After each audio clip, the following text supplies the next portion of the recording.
Chairman P T آئی کی 9 مقدمات میں درخواست ضمانت خارج کرنے کا فیصلہ کالعدم قرار۔ چیف جسٹس اسلام آباد ہائی کورٹ جسٹس عامر فاروق کی سربراہی میں 2 رکنی بینچ نے فیصلے میں متعلقہ عدالتوں کو دوبارہ کیس سننے کا حکم دے دیا۔ چیف جسٹس عامر فاروق اور جسٹس طارق محمود جہانگیری نے سیشن عدالت کے فیصلوں کے خلاف چیئرمین پی ٹی آئی کی درخواستیں منظور کر لیں۔ ہائی کورٹ کے فیصلے کے بعد 9 مقدمات میں چیئرمین پی ٹی آئی کو گرفتار نہیں کیا جا سکے گا۔ سائفر کیس خصوصی عدالت کا چیئرمین پی ٹی آئی شاہ محمود قریشی کو پیش کرنے کا حکم۔ سائفر کیس کا چلان جمع ہونے کے بعد جج ابو الحسنات ذوالقرنین نے نوٹسز جاری کرتے ہوئے کہا کہ گواہان کے بیانات ملزمان کو نوٹس جاری کرنے کے لیے کافی ہیں۔ چیئرمین پی ٹی آئی اور شاہ محمود قریشی اڈیالہ جیل میں قید ہیں۔ دونوں کی عدالت پیشی کے حوالے سے سپرنٹنڈنٹ جیل کو نوٹس جاری کیا جاتا ہے۔ عدالت نے پی ٹی آئی وکیل خالد یوسف کی جانب سے دائر سائفر کیس کی نقول فراہم کرنے کی درخواست منظور کر لی گئی۔ عدالتی عملے کا کہنا ہے کہ چلان کی نقل پرسوں فراہم کر دی جائے گی۔ فیض آباد دھرنا کیس فراقین کو حقائق پیش کرنے کا موقع دے رہے ہیں۔ Supreme court chief justice Pakistan قاضی فائز عیسیٰ نے کیس کا 4 صفحات پر مشتمل فیصلہ تحریر کیا۔ عدالتی حکم نامے میں کہا گیا ہے کہ تمام فراقین کو فیض آباد دھرنے سے متعلق حقائق پیش کرنے کا ایک اور موقع دے رہے ہیں۔ فراقین کیس سے متعلق حقائق بیان حلفی کے ذریعے جمع کرا سکتے ہیں۔ عدالتی حکم نامے میں مزید کہا گیا ہے کہ کیس میں تحریری جوابات 27 اکتوبر تک جمع کرائے جائیں اور کیس کی سماعت 1 نومبر کو ہوگی۔ درخواست گزار اعجاز الحق نے فیصلے کے پیراگراف نمبر 4 پر اعتراض اٹھایا۔ دوران سماعت کیس سے متعلق 4 سوالات اٹھائے گئے۔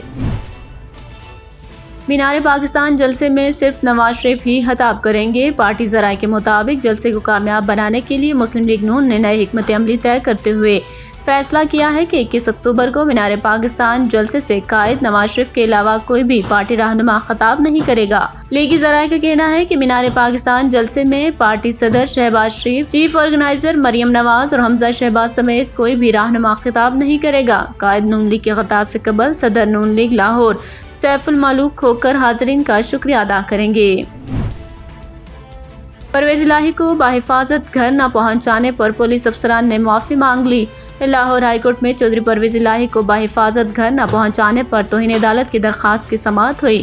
ڈی آئی جی آپریشنز اور ڈی آئی جی انویسٹیگیشن نے جواب لاہور ہائی کورٹ میں جمع کراتے ہوئے عدالت سے غیر مشروط معافی مانگ لی۔ دونوں افسران نے جواب میں کہا کہ پرویز الہی کی گرفتاری اسلام آباد پولیس کی جانب سے کی گئی۔ اسلام آباد کے جوڈیشل مجسٹریٹ نے پرویز الہی کے وارنٹ گرفتاری جاری کیے۔ پرویز الہی کے معاملے میں کسی قسم کی کوئی بدنیتی شامل نہیں تھی۔ بھارتی خفیہ ایجنسی را کی سہولت کاری کا کیس، ملزمان کا 7 روزہ جسمانی ریمانڈ منظور۔ انسداد دہشت گردی عدالت کے جج ابو الحسنات ذوالقرنین نے بھارتی خفیہ ایجنسی را کی سہولت کاری کے کیس کی سماعت کی۔ ملزمان معیز احمد، مہران یوسف کو عدالت میں پیش کیا گیا۔ تفتیشی آفیسر کی جانب سے دونوں ملزمان کے مزید جسمانی ریمانڈ کی استدعا کی گئی۔ تفتیشی آفیسر نے عدالت کو بتایا کہ دونوں ملزمان را کو معلومات فراہم کرنے میں ملوث تھے۔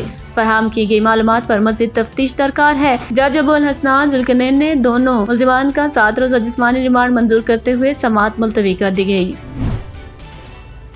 نگران وزراء مرتضی سولنگی اور سرفراز بگٹی کی ملاقات، امن و امان سمیت مختلف امور پر گفتگو۔ وزارت اطلاعات آمد پر نگران وفاقی وزیر اطلاعات مرتضی سولنگی نے نگران وزیر داخلہ سرفراز بگٹی کا خیر مقدم کیا۔ ملاقات میں دونوں وزراء نے حالیہ بم دھماکوں میں قیمتی جانوں کے ضیاع پر افسوس کا اظہار کرتے ہوئے کہا کہ دہشت گردوں اور ان کے سہولت کاروں کے لیے پاکستان میں کوئی جگہ نہیں۔ ملاقات میں انتخابات کے حوالے سے نگران حکومت کی الیکشن کمیشن سے معاونت سے متعلق بھی تبادلہ خیال کیا گیا۔ چیئرمین پی ٹی آئی کے خلاف غیر شرعی نکاح کیس کی سماعت ملتوی۔ عدالت نے پروسیکیوٹر راجہ رضوان عباسی کی آئندہ سماعت پر دلائل دینے کی استدعا منظور کرتے ہوئے پی ٹی آئی کے وکیل شیر افضل مروت کو اٹھائے گئے سوالات پر آئندہ سماعت پر جواب دینے کا حکم دے دیا۔ وکیل شیر افضل نے کہا کہ جب ہم نے کہا تب ویڈیو لنک کی سہولت نہیں دی گئی۔ جب chairman P T I jail چلے گئے تو ویڈیو لنک کے ذریعے حاضری کی بات کی جا رہی ہے۔ بشرا بی بی اور چیئرمین پی ٹی آئی پر عدت کی میعاد کے الزامات کو قانون تسلیم نہیں کرتا۔ ملک کو پولیو سے پاک کرنے کے عزم کے ساتھ انسداد پولیو کی جنگ جیتیں گے۔ پولیو کا خاتمہ ہمارا دینی، اخلاقی اور قومی فریضہ ہے۔ ملک گیر انسداد پولیو مہم کے آغاز کی تقریب سے خطاب کرتے ہوئے نگران وزیر اعظم کا کہنا تھا کہ اس قومی مہم میں 3.5 لاکھ پولیو ورکرز حصہ لے رہے ہیں جو ہمارے اصل ہیرو ہیں، فرنٹ لائن ورکرز ہیں۔ حکومت ان کے شانہ بشانہ کھڑی ہو کر پولیو وائرس کے خاتمے کے لیے اپنے بین الاقوامی شراکت داروں کے ساتھ مل کر لڑ رہی ہے۔ اس موذی مرض سے ہمیں اپنے آنے والی نسلوں کو بچانا ہوگا۔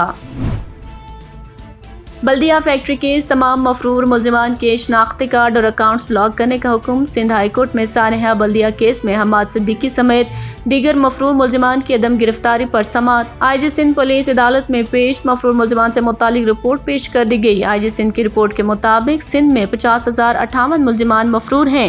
لاڑکانہ ڈویژن میں مفرور ملزمان کی تعداد 23,000 سے زیادہ ہے۔ عدالت نے مفرور ملزمان کی اتنی بڑی تعداد دیکھ کر حیرت کا اظہار کیا۔ جسٹس کے آغا نے ریمارکس دیے کہ مفرور ملزمان کو نہ پکڑنا بھی جرم ہے۔